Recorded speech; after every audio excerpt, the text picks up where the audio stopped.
So Terrion Arnold thinks he's John Gotti. He's looking at life in prison.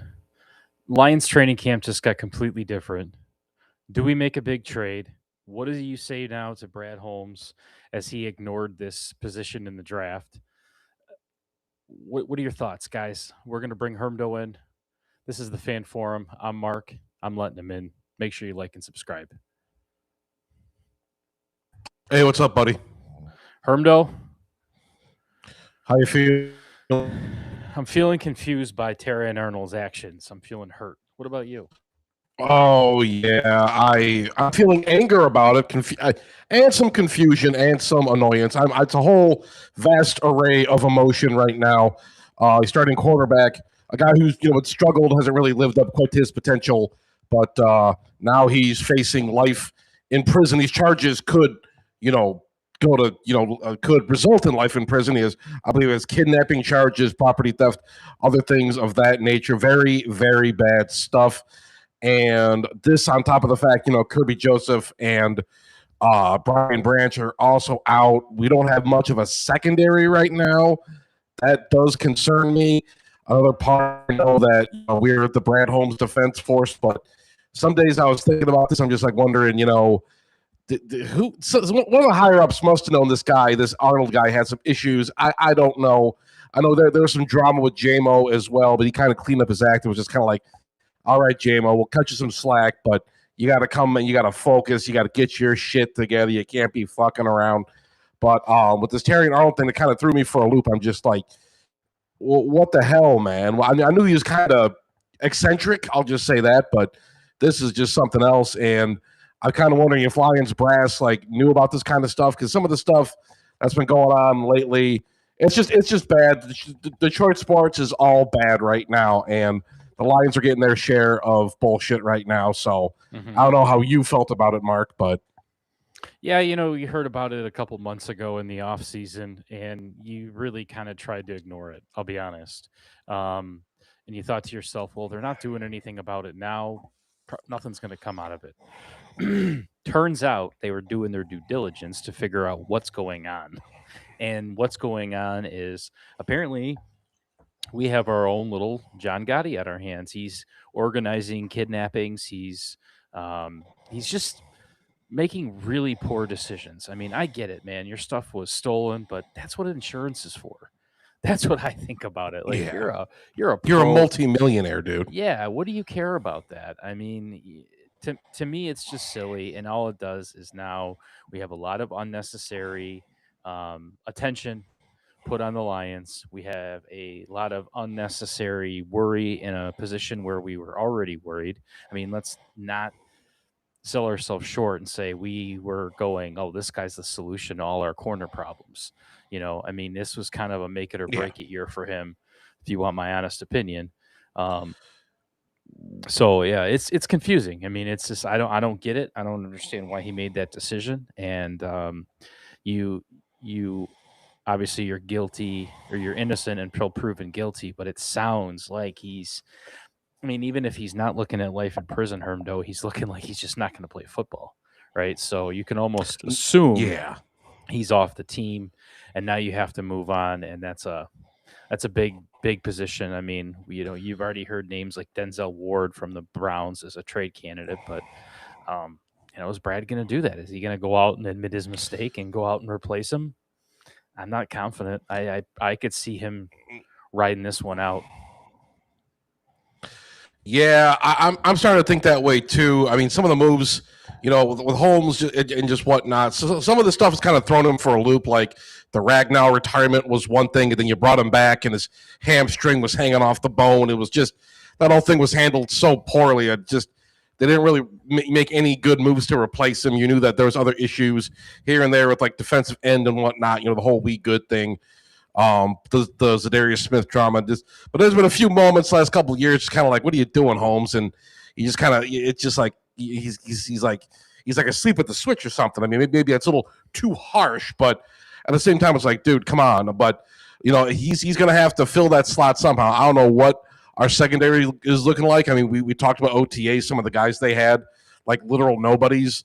We're talking. I mean, what are you gonna give Kelvin Shepard to work with? I mean, it's going to be this Legion of Whom thing, going on, going forward. And it's just like, this is like a make it or break it year. I think if the Lions, fail to make the playoffs this season, I think a lot of the bloom is off the rose. And I mean, there's always going to be like some slaps out there. Just love Holmes no matter what. But I think it's kind of like, man, you've had like 6 years here already. Where's my Super Bowl? And this could be a big. I know they got a cake schedule. We said it a million times, but this could be a big impediment. And I don't know if Holmes is really. It's just like, bro, you got to go out to make some deals, fill some of these gaps. And I'm hearing a whole lot of nothing from Lions land. So it's frustrating. It's frustrating as a Lions fan, and we talked about this, going forward and whatnot. But they're just. These are things you kind of think about, in the context of like sports, in the context of like your Lions fandom or what have you. And it's frustrating as a Lions fan. It's just like, this guy's he's, by all accounts, a great GM. I mean, he has flaws, but it's just like, I don't want to watch this team like go down the tubes because you're not making like you're not admitting where the deficiencies are and you're not fixing them, or at least getting it to a point where you can bring somebody in here, a skilled cornerback or somebody on the cheap, and fill these gaps, which we desperately need. You're kind of just sitting around huffing your farts. And we talked about this with Brad Holmes. He likes to huff his farts sometimes. But it's like, Brad, you got to get on the horn, man. You got to get active. This is a make or break. This is a make or break season.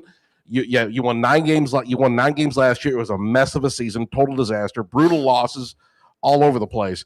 And this is the season. You're trying to build it back up. You're trying to get back on that horse. You got the division in your sights because we talked about it on the podcast last week. But it's just nobody in this division really scares me. Not the Vikings, not the Packers, really, not the Bears. I mean, I know the Bears had a fun season last season, but they're gonna have a gauntlet this year. We'll see what Ben Johnson can cook up. But yeah, it's the division is in your sights. You got a cake schedule. The division's in your sights. You can make some good moves here. It's just like everything's set up so you can have a decent bounce back season. And Brad, I think they can have a good season, but you got to have a secondary to have any kind of season at all. Either that, or you're going to have to hope and pray your offense is so lights out, so dominant that you can overlook your deficiencies. But that's asking a hell of a lot.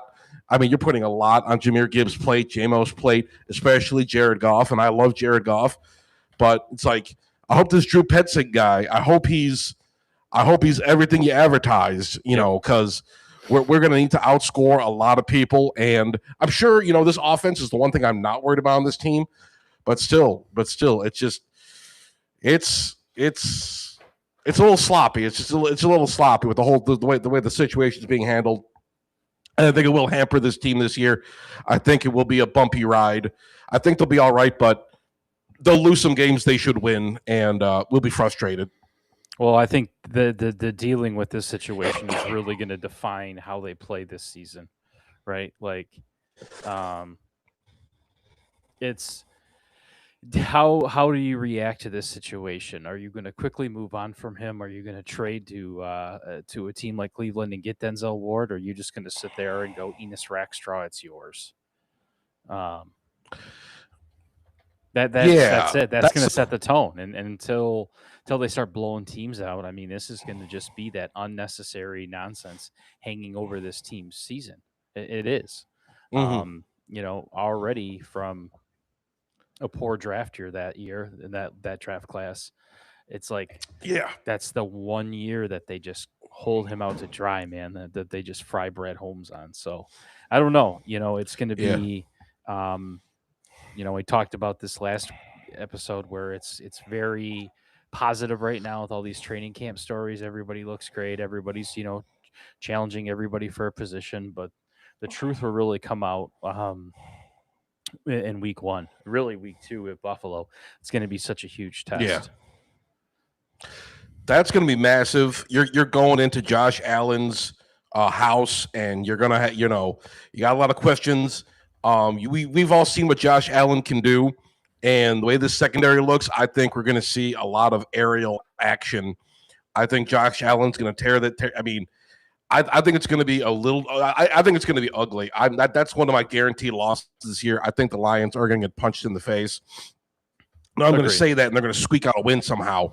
But it'll be something tight. It'll be like that Chiefs game a couple of years ago. We went to Arrowhead and surprised everybody. But yeah, I just that's going to be that I don't think that's. I mean, is that a game like if the Lions get blown out in that game? Is that going to be like a tone setter for the rest of the season? I don't think so because the Bills are just on another level. I know they've had their coaching issues and whatnot, but the Bills are still an extremely solid team. But yeah, it's just like that's going to be. I think we're going to be 1-1 to start the season. I think that's going to it'll show the deficiencies in the team. I think Josh Allen will show the deficiencies on this team as far as defense goes. And I don't think it'll be. I'm not sure if it'll be a tone setter for the rest of the season. You just say, point at this game, be like, well, that's how the rest of their season is going to go. I remember a couple seasons ago they got blown out viciously by the Ravens. My buddy at my last work was a big Ravens fan. He was rubbing it in my face all week, but they still went on to have a good season, win the division that year. So there could be a situation like this. They might get blown out by the Bills, but I still think they could keep it together and have a decent season. So I don't know if it's like just the second game of the year is going to set the course, but I don't know. I'm just spouting off at the mouth, but I don't know how you felt about that, Mark. So that's all you can do is speculate right now. Let's be honest with you. I mean, I'm taking the approach of, listen, if they can move on from this TA situation quickly and do what a good organization does, right? I mean, obviously they're going to have to stand by him. They're going to have to see how things pan out, but they're going to have to quietly move on from this quickly, right? And that's replace him, get back into it. I disagree. If we get blown out by the Bills and you say you're a Super Bowl team that has Super Bowl aspirations and you're playing against big teams like that and you're getting blown out, that's sketchy. Now, middle way through the season, I can understand, but the first 2 weeks, everyone should be relatively healthy. I do think it's a loss, but I think it's probably like a closer loss, right? Something where we can digest a little bit and go, came down to the last wire and they won. So I can understand that, but not to perseverate, right?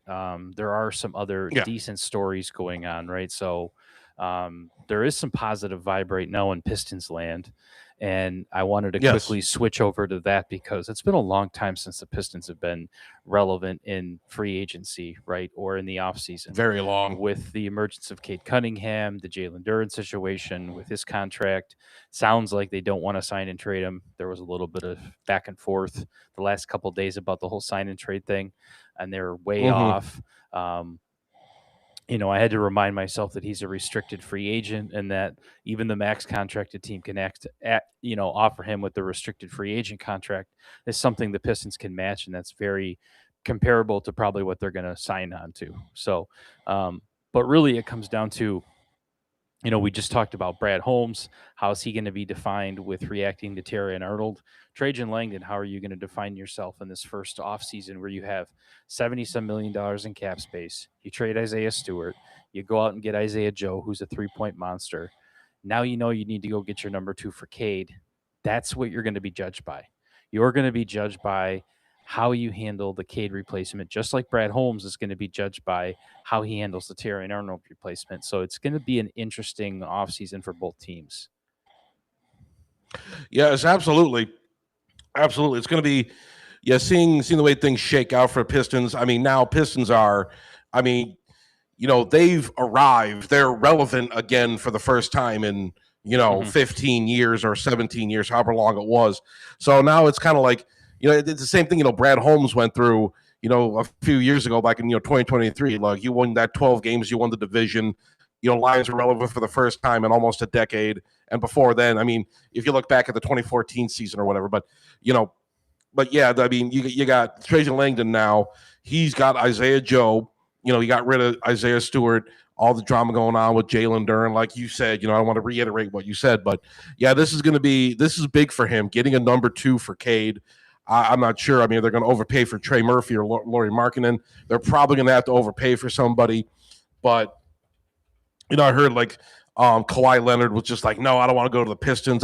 That's what I heard. The rumors I heard, he didn't want to come to Detroit. But It's like, whatever. We don't need you, old man. We don't need you. We're young and virile. We don't need you. But yeah, so it's going to be interesting seeing how Trajan handles this, seeing what this team's going to look like. Kind of possibly parting ways with Jalen Duren. I mean, unless they can make some kind of agreement on the contract. I've heard they were way off, but the sign and trade stuff, it doesn't bode well for me, not in my view. So we'll see. We'll see how that winds up. I mean, we might be, the Jalen Duren might not be a part of this team anymore. He was a part of this team for a while. Troy Weaver, that was one of his premium picks, on that team, one of the few guys that actually turned into something. But let's wait and see. But the pressure's on Trajan right now, and I mean, he's turning around a team that's basically been irrelevant for as long as the Pistons have, and that's a tall order, especially in a league that's not going to cut you any slack. I know the Detroit versus everybody thing is played out, but it focuses on a lot of other ways because a lot of free agents just don't want to come here. I mean, but Cade can probably entice some people, but still, it's not really a destination. So you're going to have to overpay for some people. Some people are going to be pissed off, but it's just like, I mean, whoever he winds up picking up in free agency, he's going to probably pay a lot for, and there's going to be a lot of people that are pissed off about it. But me personally, it's just like that's just part of the deal. You're going to have to give up some extra money, extra picks for somebody, a real difference maker, somebody who can come here and fix the issues with this team, whatever few issues there are, but somebody who can take this team to the next level, get past the Eastern Conference championships, get to the finals, compete with the teams out west, your Spurs and your Nuggets and your Thunder, and take the team to the next level. That's the price you got to pay. Look at the New York Knicks. Look what they paid for their squad. Getting Karl Anthony Towns, all that stuff. Exactly. They paid a lot of money. Because New York Knicks, I mean, they weren't really a destination. I'm not trying to, I don't like the New York Knicks, but I'm not trying to take too many shots. But they had to overpay. Their GM overpaid for most of their stars. Yep. And it was not a destination team. It was just kind of one of those irrelevant teams. You hadn't won a title in 50 years. I know Stephen A. Smith and Spike E. love you. You got Fat Joe down there on the sidelines. But overall, it's just like it's the irrelevant team in New York that nobody cares about, besides the Jets, of course. And anyways, it's you're going to have to overpay. You're going to have to overpay somebody. And when that happens, I don't want to hear bitching from Pistons fans. That's just what you got to do. That's how you play the game. So that's just my 2 cents on that. No, I agree. Like I said, they're going to be defined by this. Everybody has this is actually the first time I've ever heard LeBron James being talked about coming to Detroit. Well, I know that's not going to happen, right? We know that it's not going to be there, but it's interesting to hear that, right? For a hot second, I thought to myself, man, what if LeBron did come here? But that's we're not even going to go down that road, right? Free agency begins in the next couple of days, and that's really going to start to see how Trajan wants to build this thing. I think we're hoping for aggression. He did everything we thought he would do. Obviously, their draft pick, that's who I thought they'd take. He trades Beef Stew for 2-3, a bag of second rounders. We said, all right, he's going to flip that for a 3-point shooter. He did. So, cautionally optimistic right now with what Trajan Langdon's going to do. Just like I'm cautionally optimistic on Brad Holmes right now. So it's okay.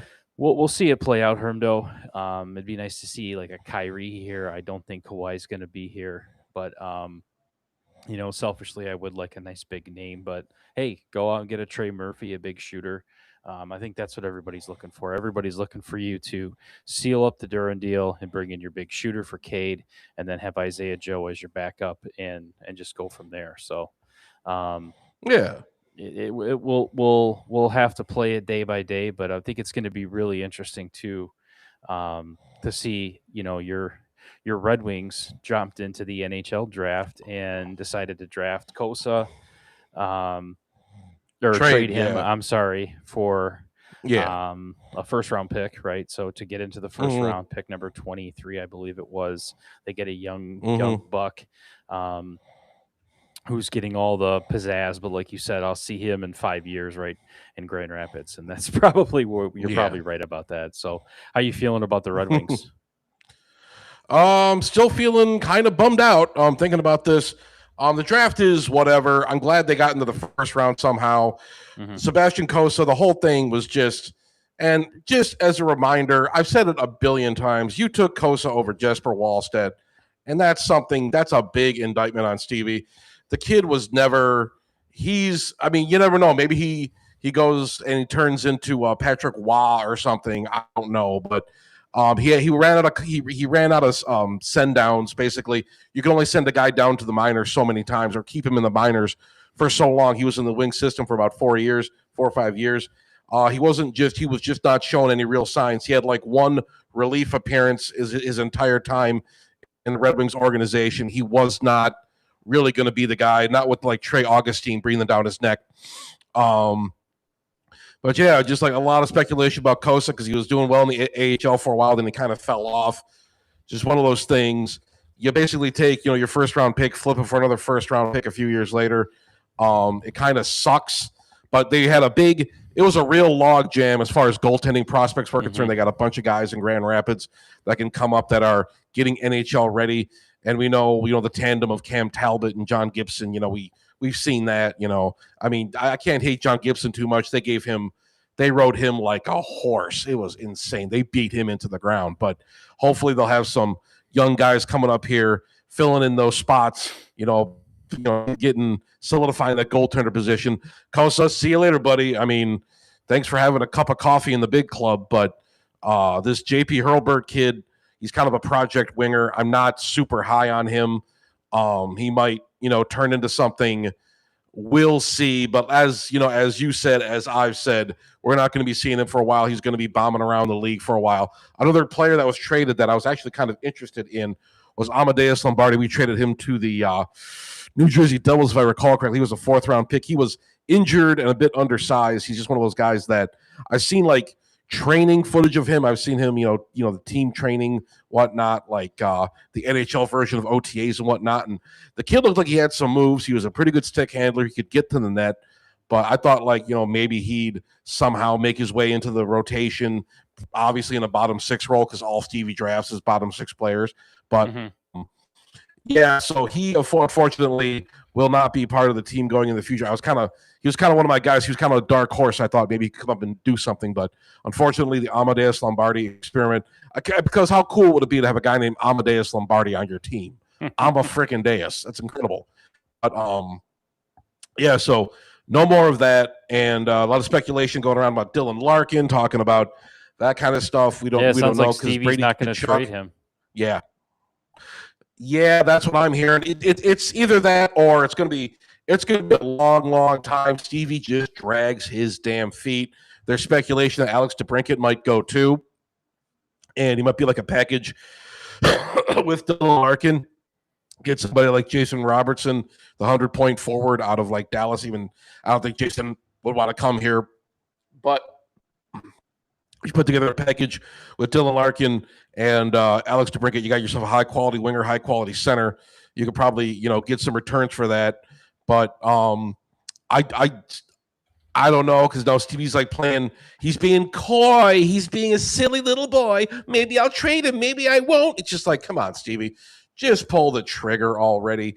I don't know why we got to drag everything out with this guy. And he always plays things so close to the vest. It's all rumors and speculation and crap. I'm so tired of this crap. Just release Larkin. Look, I'm pissed off at Dylan because, he disappears when you need him most. In a lot of these, the March collapses, they're on him as well because he just didn't perform when you needed him to.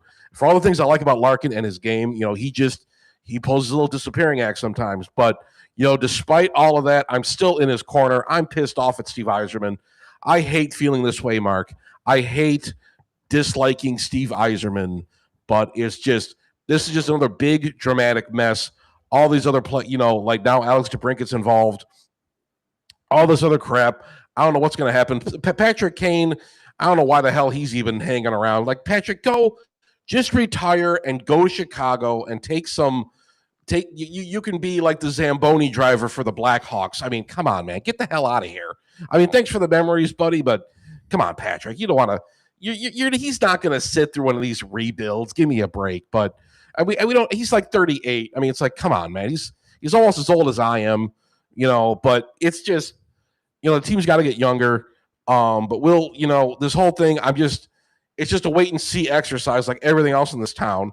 I'm pissed off at Steve Yzerman. I'm just like annoyed with the whole thing, but this is just what being a Red Wings fan is in the year 2026. This is the last 10 years of Red Wings hockey. I mean, you could point, the problem started before, before 2016, the last few years of the playoff run was just so pathetic. Trading all these futures, trading all these prospects for just like bums that would come in here, get a spinal contusion. Eric Cole, remember him?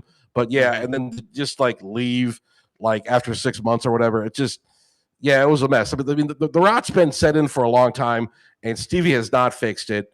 And the roster's a mess. It's a real disaster. And now we got all this trade drama dragging out and dragging out and dragging out. I don't know what's going to happen. Larkin he might even start the season with the team. I wouldn't be surprised. This is going to go on for weeks, months even. So it just is what it is. I think you're going to, I don't want to say appreciate the fact that he's taking his time to get the best offer, because when your captain goes out there and says, trade me, it doesn't really give you a lot of leverage, right? So true. It's kind of one of those stories where you want him out quickly, you want the Band-Aid ripped off quickly, but if you also want the biggest return for him, expect to wait. You know what I mean? Just expect to wait. Yeah. That's true. I mean, thanks for keeping me grounded, Mark. I'm just upset, man. I'm just upset. But yeah, you're right. He's got to maximize the return. The thing is, I'm a little bit scared with Stevie. Some of the, if he can pull this off, this is going to be the biggest trade of his time as GM of the Red Wings. I mean, not ditching, but like, having to trade your arguably best player, the beating heart of this team, the guy who's been captain, the guy who's been on this team, was drafted in 2014. No other team, hometown boy, Dylan Larkin is asking out, and Steve Yzerman, now the ball's in his court. It's going to take a while. That's the thing. I'm just kind of annoyed. I do want to rip the Band-Aid off, but I know what you said makes sense. We're just going to have to wait. We're just going to have to see. We're just going to have to deal in speculation and rumors for the next little while until something shakes loose. So it's whatever. I'm really hoping Stevie doesn't fumble the bag, but I mean, you're just going to have to wait and see. We'll see. We'll see. The old famous Hermdo phrase, we'll see. So there we go. Well, what do you think about your Tigers that just try to stay in this battle no matter what? They just bounced themselves out of the wild card again with a loss to Houston today. That was brutal. Old Kenley Jansen. Mm-hmm. Oh Lord, what? Get out of here, Kenley. But so like you and Patrick Kane, you both go to Chicago and you both drive the Zamboni. But it's just Will Vest last night. Ugh, this guy is cooked. He is done. It's just more the thing. We talked about it, on the other podcast for a little bit.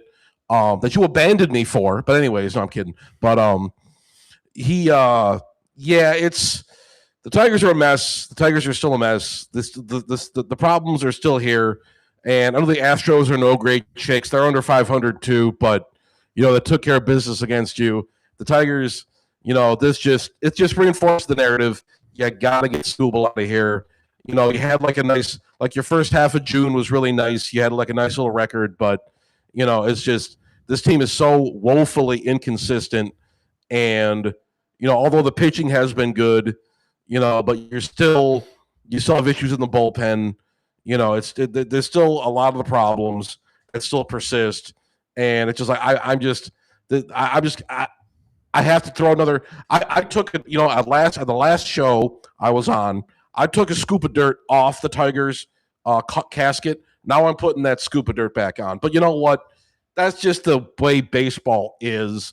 Try to be realistic, try to be, pragmatic or whatnot. This is just what the game is. They're going to have highs and lows, but still, I'm not trusting them to be able to bounce back in any meaningful way.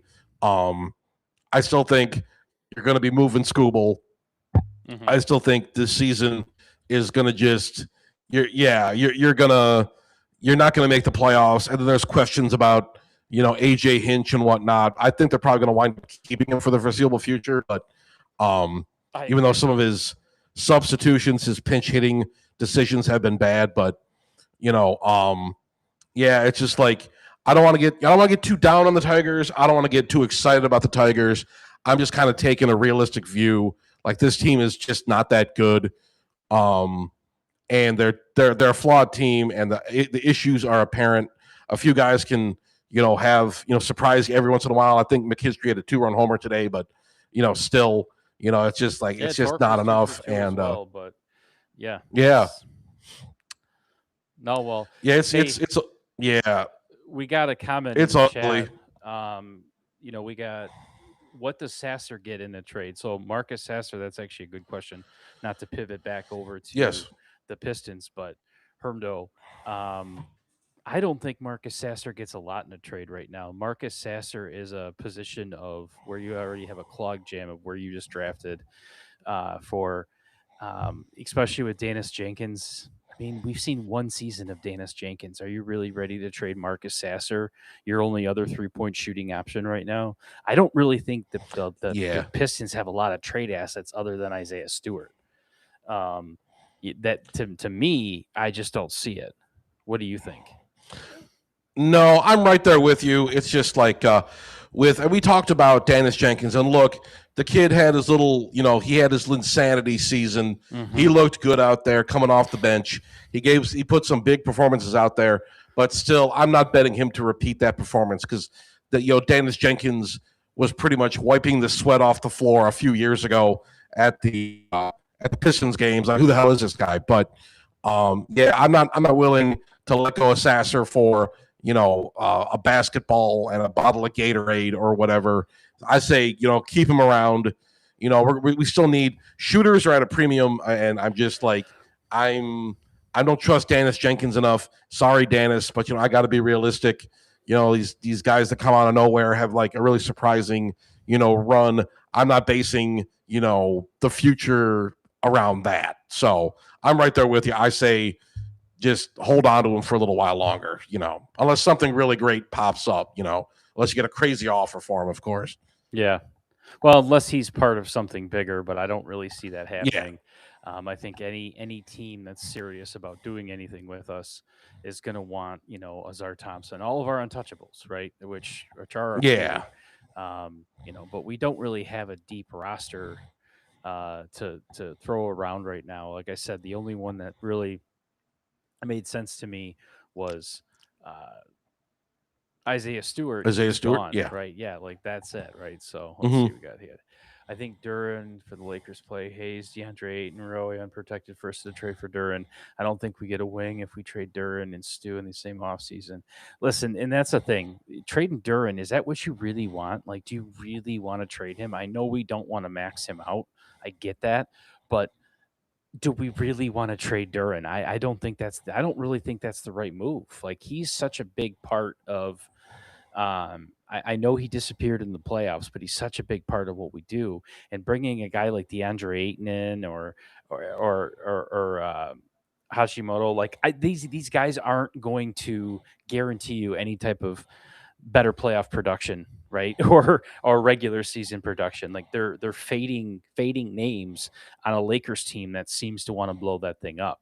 So I don't want to move on from him. I want to sign him for the right deal. I'll pay a little bit over for him. It just can't be a max deal, but we have to keep Duran, man. If anything, we got to get serious about yeah, and that's why I it would be nice to see Trey Murphy here. It really would, but we need to focus on that number 2 for Cade. We cannot screw that up. We can't. Yeah. No, I agree. As frustrated as I am with Duran, I'd hate to see him go, but I'm not sure. It's just in the playoffs, man. It's just a And are whole these the nother names you level of want for best. him? Yeah. I know there's not a lot of No, centers no. available right now, unprotected first like that. I know. I get it. I don't want to Listen, get scraps for him. yeah, it's like, do you really see it as okay? He's 22. You're trading a player who's this young. He's had that one postseason appearance that gave you a sour taste in your mouth. Um, Again, not saying it's it's all in and we max him out. But I'm saying that's he's a part of what we want to do here, right? He's a Yeah, big part of the future. he is a Detroit guy. He has the grit. He has the tenacity. I Mhm. love what I see out of Jalen Duren. We all know how he stepped up after Cade got hurt late in the season, and the Pistons didn't lose a step. And to me, I know, but the playoffs, I know, but it still means something when it comes to playoff seeding. Actually, taking Mhm. care of business in the regular season and all that good stuff. I mean, Jalen Duren is still a very good player. I don't want to lose him for nothing. If the right offer comes along, maybe I scratch my beard, fuzz a little bit, and contemplate about it. But I mean, I'm willing. I mean, it's just the playoff thing. It does leave a sour taste in a lot of people's mouths. Um, that's the thing when you need it most. And we saw what Cade did in the playoffs.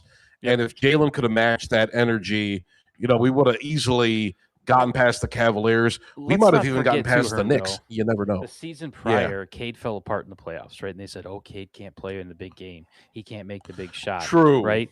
And then obviously max him out, and then he comes alive in his next postseason and blows up and shows you that yes, he can. That was just a learning experience. So, um, I think any of these teams that are willing to take a swing at Duran, they're telling you that hey, if you want to win, a player like him is someone you need to invest in. So again, I'm not saying you give him every dollar in the world and you max him out, but you do everything you can to try and keep this guy. That's my point, right? Because he's Yeah. untouchable, Cade's untouchable, Azar's untouchable. After that, everybody is expandable, and those are the three untouchables. So let's be honest. Okay. It's not like you and I are going to be in these contract negotiations or these fans. We can admit that we like the guy because yes, Yeah. outside of that postseason experience, um, you were willing to max him out in the regular season. Everybody was, and Yes. Yes. they were saying, "Oh, he bet on himself and he won." Well, he technically did. He's still going to get more than what we originally offered him last year,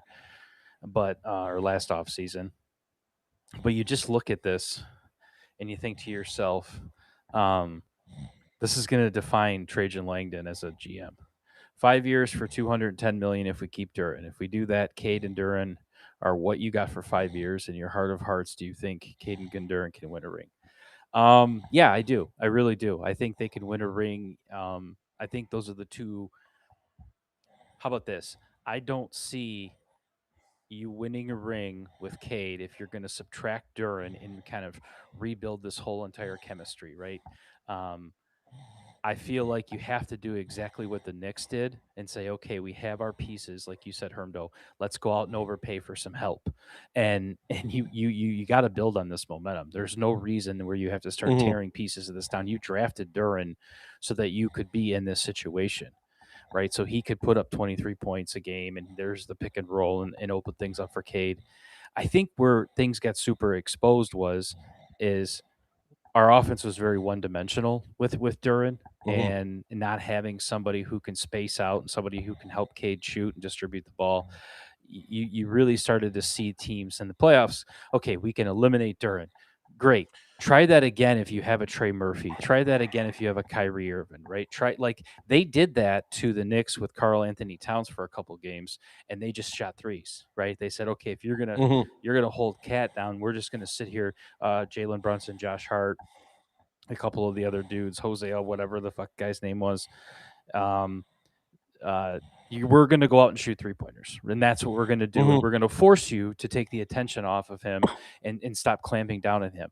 And I think when teams clamp down on Duran, the other option was nothing. Right? It was, oh God, I hope Yeah. somebody gets hot. I hope Tobias Harris gets hot. I hope Duncan Robinson gets hot. And guys, for some reason we can't rely on that, right? Like Tobias is a No. great six man, but he can't be the backup to your offense if Duran gets shut down.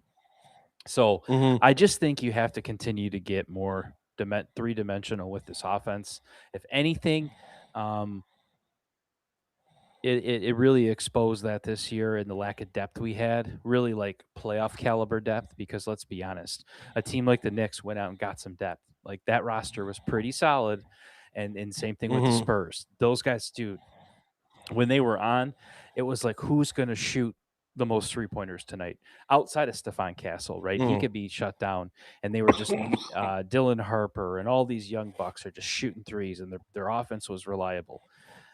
So I don't know, not to go on another rant, but that's just the No. way I feel. I feel like you're gonna have to keep him, but you're not even going to be defined by so much that as just who you paired next to Cade. That's really what's going to tell me if you're Yeah. serious or not about winning this ring next year. Yeah, exactly. Hey, I'm right there with you, Mark. I totally agree. But another dimension to this, and but my frustrations with Jalen Duren aside, I still want him on this team. And my thought process is such: depending on who you bring in here, let's say they sell the farm and they bring in Laurie Markkinen. I think a player like Laurie could revitalize Duren's game. I think something like that, a player like that, maybe even Kyrie, or maybe to a certain level, he could he could help distribute the ball better. He could help the fundamentals with Duren's game, just his presence on the court, what he does offensively, defensively, and what have you. I think, that would be a big help. We could see another level to Jalen Duren's game depending on who we picked up. So, having like a starting, front of let's just imagine Cade Cunningham and Laurie Markkinen and Jalen Duren and Osar Thompson. I mean, that could get you a ring right there, man. And obviously, I think adding it's you got to have a right culture fit, because who Cade's number 2 is going to be, and I agree. We got to sign Duren for the right price. I'm not comfortable giving him that much money, but you know that's just the business of what it is.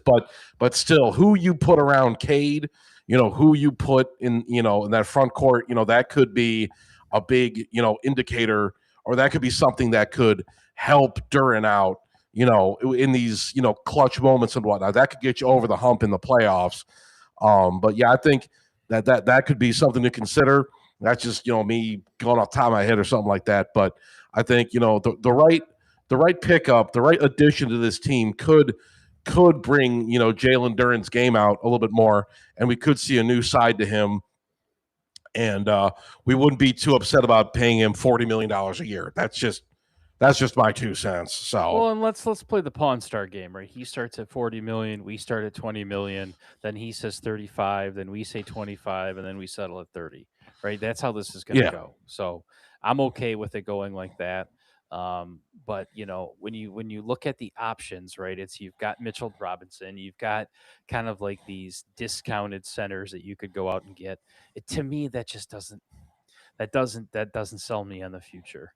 I also I don't think Boston's going to do a sign and trade deal where you take on Jaylen Brown. Jaylen Brown, if he doesn't want to play in Boston, why would he want to play in Detroit? If he wants his own team, he's probably going to have to go to Portland. Then you've got guys like Kawhi, who I don't really think, he made it clear he had no interest in coming to Detroit. You've got Tyler Hero and Norman Powell, not really gonna sell the farm on those guys, you know. But it to me, like I said, you did right by the Isaiah Joe. I like that. mm. Give me 30 million for Duren. Come on, Jay and Jalen. Come on, take it. You can do it. I'm telling you. I don't think you end up trading Sasser, but if you do, I feel like you've really committed yourself to Dennis Jenkins, which, hey, why not trade Dennis Jenkins? He's got more. I mean, Marcus Sasser has a first round grade on it, but look what Dennis did in the Yeah, playoffs. You could make that argument too. So it's going to be a his next value will couple never be interesting higher. couple of days. Yeah, I agree. I agree. But it seems like Yeah, people have a mixed bag of emotions on this right now. Hold on, we yeah, got that's Duren. understandable. Isaiah and Duncan will certainly create incredible spacing for Cade and Duren on the pick and roll. Yeah, so the Isaiah story to me. Thanks for the comments. I appreciate all this. Yeah, absolutely. That Isaiah Joe move was. I mean, he's like a 49% free 3-point shooter. Like that was kind of Damn. an underrated move on a team that's pretty loaded with talent, young talent in the Thunder. So. Um, it's kind of like a Brad Holmes esque move, right? It wasn't the big sexy move you wanted to make, but you're like, damn, that makes sense. Holland is the player that I personally want to see take a jump. I agree. He has potential to be a great Yeah. two-way. If he shows up, yeah, I'm lockstep with you right there. I'm a big Ron Holland fan, hustle man. I love the nickname.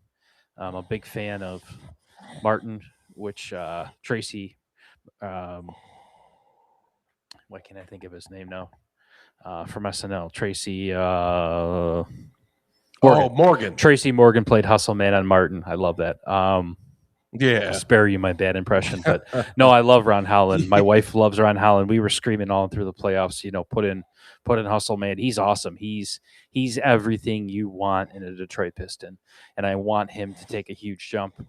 That's a good comment. I completely forgot all about him. He's a key piece, Yeah. right? They went out and made a first round pick on him, and I love how he plays defense, man. I really do. He just needs to get a little stronger. That's it. Yeah, absolutely. I totally, I can't forget Ron Holland. He's been, a key piece of this team going forward. He's been a great addition to the team.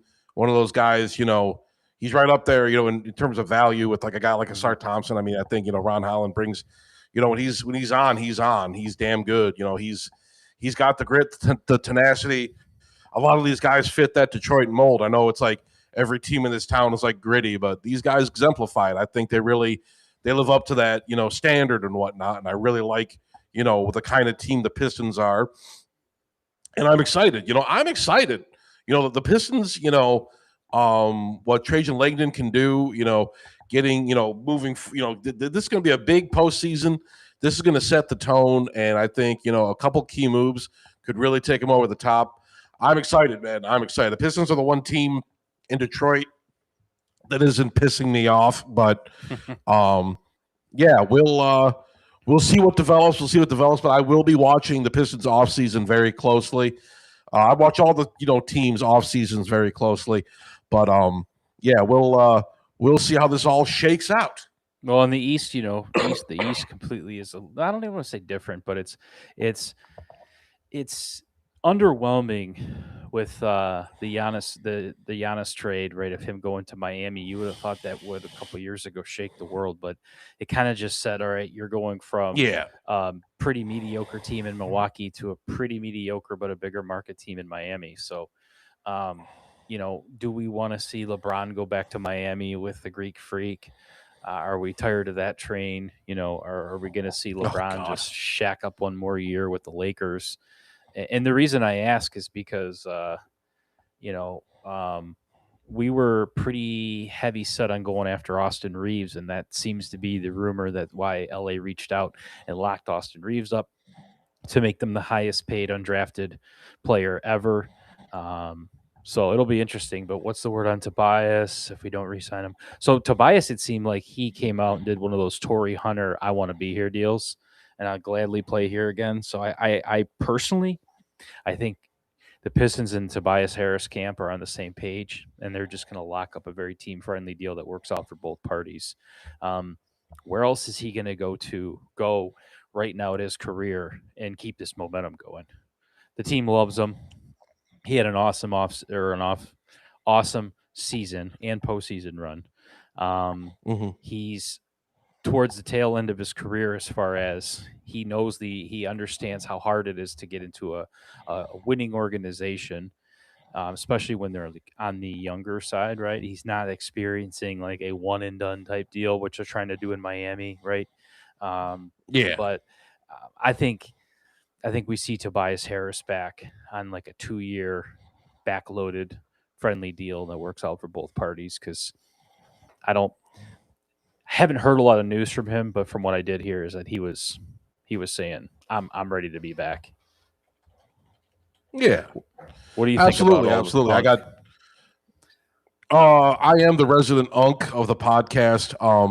But yeah, I mean Tobias Harris, I mean, yeah, he seems like he's been a good fit in Detroit. I've always liked him. I always liked his style of play. Happy to have him back. I know he likes being here. Good Piston, good dude. Got no issues. I'm just giving a thumbs up. Thumbs up to Tobias Harris. Thanks for sticking around, buddy. But 2 thumbs up. 2 thumbs up. 2 thumbs up. I got 5 fingers up. I want to throw up any gang signs. Please don't. But yeah, it's We'll get the Crips in here.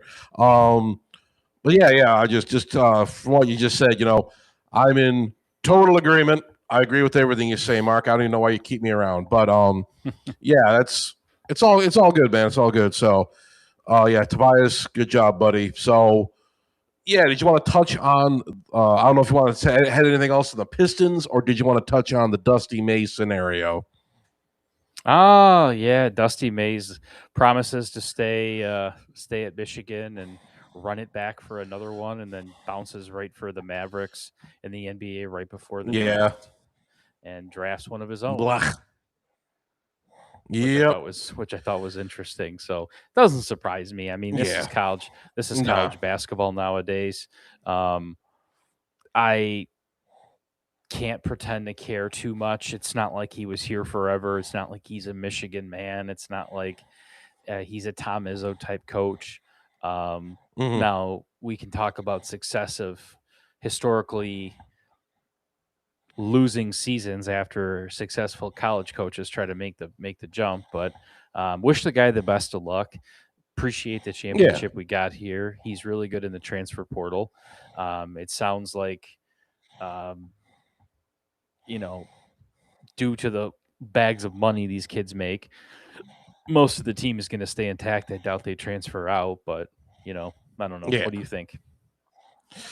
I was disappointed. I got the notification at work, and it kind of ruined my day. But, Dusty May, I know he came in here, after, because we all remember the John Beeline days, how he kind of came back to relevance like Trey Burke and whatnot, and then Mm-hmm. the Juwan Howard years where he did good with Beeline's players, and then the whole thing just kind of fell apart. Kind of fucked himself out of a Final Four appearance. But yeah, Dusty May came here, not a lot of fanfare, just like who is this guy? Another white dude, but yeah, he took the team to pretty good heights. Took advantage of the name, image, likeness, whatnot. But he kind of used the tools at his disposal. Was great in the transfer portal. A lot of people are like, they bought a championship, and it's like, whatever, man, whatever. We got the ring, you didn't. Suck it. But yeah, so Dusty May's legacy, he's got just as many rings as Tom Izzo. So, but yeah, It's true. it's just this is just business. This is just what the sport is. I was bummed out about it, but I'm sure Michigan will make the right hire to bring somebody else in. I mean, lost a few guys to the draft, but that's okay. Most of the guys are sticking around here. We got a few other guys coming in. Maybe some guys transfer out. Maybe some guys, whatever. Like, oh, Dusty May is gone, but it's just the business of the game. This is just what college sports is. If you had a dime for every time some coach said, "I'm committed, I'm sticking here for the long haul," and then he goes off to Exactly. the NFL or the pro leagues, you'd be a rich man. You would have as much money as Elon Musk. But yeah, that's just the way it is. That's just the way it is. But I know we don't really normally cover college stuff here. I mean, I know we talked a little about the Sharon Moore shenanigans earlier, but Mm-hmm. yeah, just but we had a great season. It was a incredible season. We got a ring, first one since the Glenn Rice era, 1989. But yeah, so I'm glad we got a ring. We got something to hang our hats on for a while. So it's no hard feelings. That's just the way it is. I wish him success. We'll see how he does with the Mavericks. That'll be interesting. But that's all I got to say about it. So Well, I am going mm. to text you a picture of something, and I want you to Oh let me know boy. when you get it. Okay. See how long this thing takes. Yeah, give me 1 second here. Okay, I got something here. What is it? What will it be? Hang on. I'm trying to look it up on my desktop. Is that what was in your Yep. pipes? Yep. I finally got it out I'm after like, days of digging through that and freeing up a clog. So yes. So I apologize about that. Hermdo was on. We were supposed to be on the Sports Reel podcast. I had a plumbing emergency unexpectedly. I was covered in goo. My hands were just. I had. It was bad. That was a really bad day. That was an yeah, unexpected sorry. I was just situation. like, I was like, oh, gee. I'm just like, no, I had to talk to these strangers. Everybody on the Sports Reel podcast is cool. Shout out Sports Reel podcast. Yeah. Great bunch of dudes. Great bunch of dudes. But I'm just like looking at my phone. I'm like, why is Mark sending me a picture of a turd? So Yeah, that was in there. I'm like, what are you trying to say, Mark? What's the deal with this? Flag and May is the next Duncan and Popovich. 15, 18 years of winning and championship runs. That might be interesting. Might be interesting. I We'll mean, see. if you want to get serious That's a hell of about a Cooper that's a hell of a Flag, comparison. I was gonna say that's one hell of a comparison. I don't even know if I'm willing to make Yeah. that leap on that. But yeah, like you said, we'll see, right? Especially when you have Wemby out there playing for a team that Popovich is still a big part of. Well, I guess he's a big decent part of it. Yeah, Yeah. that might be the best situation right there because dude, you can't forget the Spurs are super young and Wemby's not getting any shorter. So his window's wide open. So yeah, I don't know. Yeah. Yeah. But no, Oh yeah. that was a good hour. I think we did a decent job, Hermdo, of keeping up on Yeah. the off season. We covered the Terrion Arnold story. We talked a little bit about how disappointed we are in him and how we're really hoping Brad Holmes goes out there and makes an aggressive move to kind of let us forget all about this and how silly it is. I don't think if they're going to bring you in front of the judge and arraign you that you're getting out of this scot free. Um, so hopefully we can just move on from that situation because everything else in Lions Nation is looking good. Amon Yeah. Ra is healthy. You said it. The offense is not a concern. Um, then Hmm. we talked about the whole Piston situation. Who's number two? Who do we want to see for Cade? What do we want to do for Duran? You talked about the Red Wings and had to kind of talk you off another Red Wings ledge of listen, if you want Dylan Larkin's max trade value, it's going to take some time. And we covered a little bit of the draft, and you so eloquently kept us in our Detroit Red Wings corner and reminded us that this is still the Iser plan and nothing's happening quick. So don't get too excited. The Hmm. Tigers, let's just trade Scooble and get it over with. I think Yeah. Just let's yeah. just be done with I'm all this. about ripping the Band-Aid off. Just do it. Yeah. Just get this poor kid out of here. But Let him yeah. go win a ring in New York or LA or whatever. But blah, So do you have blah. any final words for this week's episode, sir? No. But I will just say, go all Detroit sports teams and all Detroit affiliated things. We love Detroit here. I got my cool new background, even though I think it's backwards, but um, it's better looking at my shitty living room. But yeah. Thanks for having me again, Mark. Another great episode. I think Yes. we touched on some good things. Another fine episode. I finally hardwired my gateway into my computer, so no more skipping, no more buffering. It's good deal. It's a good deal right now. So Good. I know Yeah, I my noticed there's no microphone has lag. been there's no lag. I know my microphone has been disappearing into the seventh dimension, but Oh that's yeah, okay. you're doing a But little background I see there now. You're yeah, doing the I experimenting. got to do. I don't have a I don't have a green screen officially, but it's just something I threw up there. But yeah, so that's all I got for you, Mark, buddy. Hermdo, I think we could come up with a really cool background for you. You just need to let me know what you want it to look like. I can make it look Okay. like Pee Wee's Playhouse, Hermdo's Playhouse. We could Oh do no. we could come up with some cool stuff because I like where your head's at with that. But yeah, no, Yeah. it was a great show. I appreciate it. Thanks for again covering on the podcast on Tuesday. I'm looking forward to meeting those guys. I'm always going back and forth on the old talk tick with them, and sending them love, and they're always sharing and liking our stuff. So I just want everybody to go out there, go to the YouTube page. We're almost at 500 subscribers. I think we're like in the 470s right now. We need that extra push because Yeah. once we hit 500, Hermdo and I are instant millionaires. So please help that happen. Yes. He would like another Ferrari. I would like a couple watches, and some gold bricks. Hitch, we love you. We miss you. We can't wait for you never to come back on again. If you're out there. Um, and yeah, I guess that's it. Peace. Yep. See you guys later. Thanks for watching.